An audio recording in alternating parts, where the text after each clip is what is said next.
Hey guys, welcome to the PPC Questions and Answers show. My name is Chris, and with me is Jason. Together, we are the guys with the answers. So today, the questions come from you. The answers come from us. And today, it's Jeremy's turn. Jeremy emailed us from our website, paidsearchpodcast.com, and he had a question. He says, hey guys, longtime listener to the show. Thanks, Jeremy. I work for a digital marketing agency, and we're trying to utilize AdWords to generate leads for our SEO and PPC services. Ugh, good luck. It's a tough industry to work in. This is a difficult situation when you're dealing with a high CPC and your competitors are other AdWords and SEO experts. Any tips on running a successful AdWords lead gen campaign for SEO and PPC services? Thanks again, and keep up the awesome work, from Jeremy. So there you go, Jason. Jeremy's working in a tough industry, very competitive. Got any ideas on how he can maybe eke out a little bit more value? Right.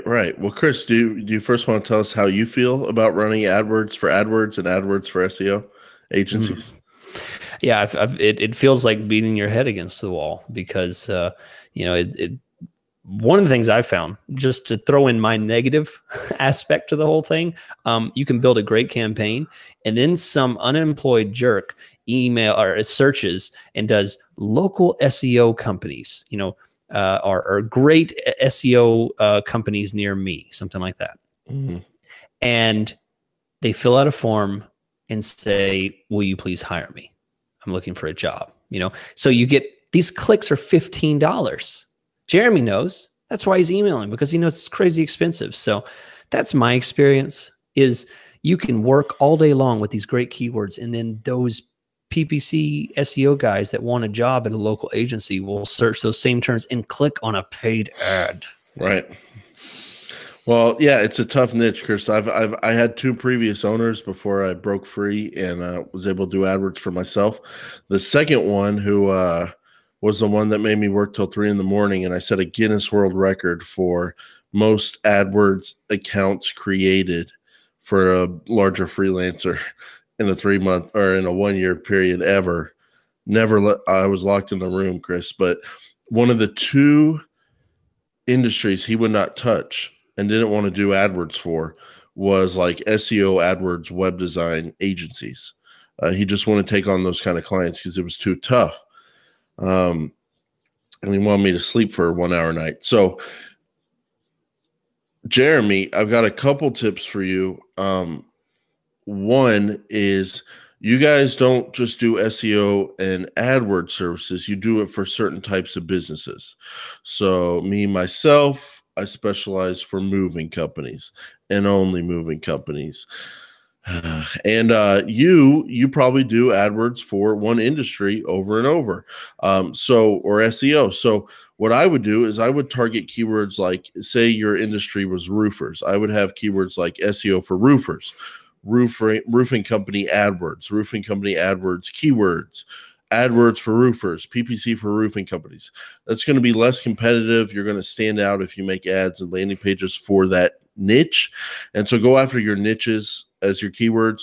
Another tip here is, and I've seen one of the biggest agencies in the world do this, Chris, maybe don't advertise on AdWords management company, AdWords management agency, whatever kind of keywords, just cold, but set up a remarketing for search list, and then be very aggressive with your keywords there. And any search that includes SEO, any search that includes PPC, any search that includes AdWords, even if someone's just searching for AdWords account or AdWords login or AdWords help, if they're on your remarketing list, there might be some real value there.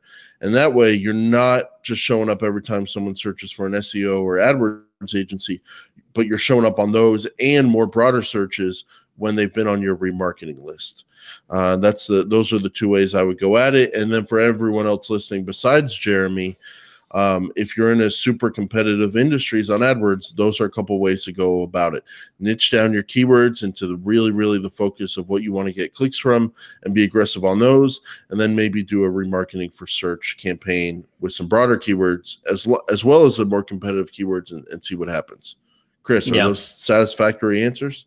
I think, Jason, that's why the people love the show, is because it's no nonsense. I didn't hear you say the word long tail anytime during that conversation, right? I mean, because it's silly to think that, people are going to say you need long tail. That is such an obscure word to say. You just actually gave a practical example of what a long tail is, but it doesn't have to be long tail. It's a niche.